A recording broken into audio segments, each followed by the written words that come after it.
প্রথমে আপনাদেরকে বলছি, হাত জোড়ো করে বলছি, সরি। মেগাস্টার সাকিব খানকে ভালোবাসি তাই বলে কিন্তু মিথ্যে কথা বলতে পারবো না। প্রথমেই sorry sorry sorry sorry sorry. Megastar Shakib খানকে নিয়ে ছেলে খেলা করাটা বন্ধ করা হোক। আমরা তুফান সিনেমাটা দেখার পরে আমরা দেখেছি সাকিব খানের আগের যে কটা সিনেমা আমরা দেখেছি তার থাকতে নাম্বার ওয়ান সিনেমা কেন হয়েছে বলুন তো এই তুফান সিনেমাটা? তার একটাই কারণ, সেটা সাকিব খান কিন্তু প্রচুর লেভেলে খেটেছে।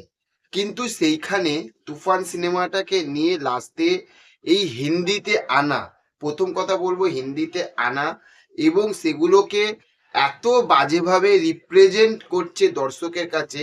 সাকিব খানের যে ফেস ভ্যালুটা এত কষ্ট করে সে তৈরি করেছে, এবার তার দরদ সিনেমাটা আর কয়েক মাস পরে কিন্তু হিন্দিতেও কিন্তু রিলিজ পাবে।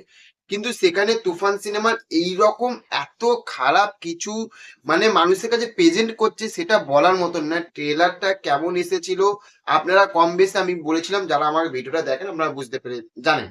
কিন্তু সেখান থাকতে এই যে লাগে উড়াধুরা যে গানটা, সাকিব খানের এই যে তুফান সিনেমাটার কিন্তু হাইপটা কিন্তু বিশাল লেভেলের কিন্তু বাড়িয়ে দিয়েছিল। এবং যখন গানটা এসেছিল না লাগে উড়াধুরা, মানে আমাদের বাংলা ভার্সান অরিজিনাল মাতৃভাষা বাংলা, সেই বাংলা ভাষায় যখন লাগে উড়াধুরা যখন গানটা এসেছিল, বিশ্বাস করুন মন পুরো জয় করে নিয়েছিল। কিন্তু আজকে এই কিছুক্ষণ আগে এসবিএফ ভারত বলে একটি চ্যানেল রয়েছে, সেখানে হিন্দি ভার্সানে সাকিব খানের এই তুফান সিনেমাটা লাগে উড়াধুরা গানটা এনেছে, এত রিপ্রেজেন্ট বাজে করেছে। প্রথম কথা কেন বলছেন বাজে করেছে?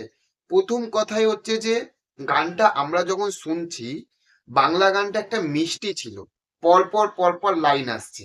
কিন্তু হিন্দি ভার্সনে শুনছি যখন ছেলেটার যখন গলাটা আসছে, এত মানে তারা বোঝে, গানটা শুনে বোঝেছে যে এত তাড়াহুড়ো তাড়াহুড়ো তাড়াহুড়ো করে কিন্তু একটা গাওয়া হয়েছে। মানে ছেলেটা যে গানের যে লাইনগুলো আসছে, নেক্সট মেয়েটার যে লাইনটা আছে অর্ধেক জায়গায় তো বোঝাই যাচ্ছে না। আপনারা যদি কমেন্ট বক্সে যাবেন, যদি সেখানেও দেখতে পাবেন যে মেয়েটার গলা নিয়ে বলছে আবার রি এডিট করুন। তাহলে ভেবে দেখুন দর্শকের মানে এবং তারা হিন্দিতে বলছে, তাহলে ভাবুন যে হিন্দি বেল্টে সাকিব খানের মার্কেটটা তাহলে কতটা লেভেলে খারাপ করছে। এবং বাংলা গানটা শুনে এবং ডান্সের সঙ্গে নাচের সঙ্গে গানটা কিন্তু তাল মিলেছিল। কিন্তু হিন্দিতে যখন এত তাড়াহুড়ো করে গানটা গাওয়া হচ্ছে, এতটা ভাবে লাইনগুলো বলছে, নাচের সঙ্গে গানের কোনো তালই নেই, কোনো তাল নেই, কোনো তাল নেই। এইটা একটা গেল ভুল। সেকেন্ড, যখন হিন্দি গানটা যখন আপনারা যখন হিন্দি ভার্সানে আনছেন, পুরোপুরি হিন্দি, প্রথমে যখন লাগে উড়াধুরা এটা বাংলাতে থাকলে ঠিক আছে, বাদ বাকি তো পুরোটা তো হিন্দিতে নিয়ে আসুন, তাই না? সেটা তা না করে পুরোটাই কিছুটা জায়গায় হিন্দি কিছুটা জায়গায় বাংলা, এই করে গানটার পুরো গোষ্ঠী পুরো তুষ্টি পুজো করে দিয়েছে। সিরিয়াসলি বলছি, লাগে উড়াধুরা এত সুন্দর গানটা পুরো গোষ্ঠী পুরো তুষ্টি পুজো করে দিয়েছে একদম। এটা আশা করিনি।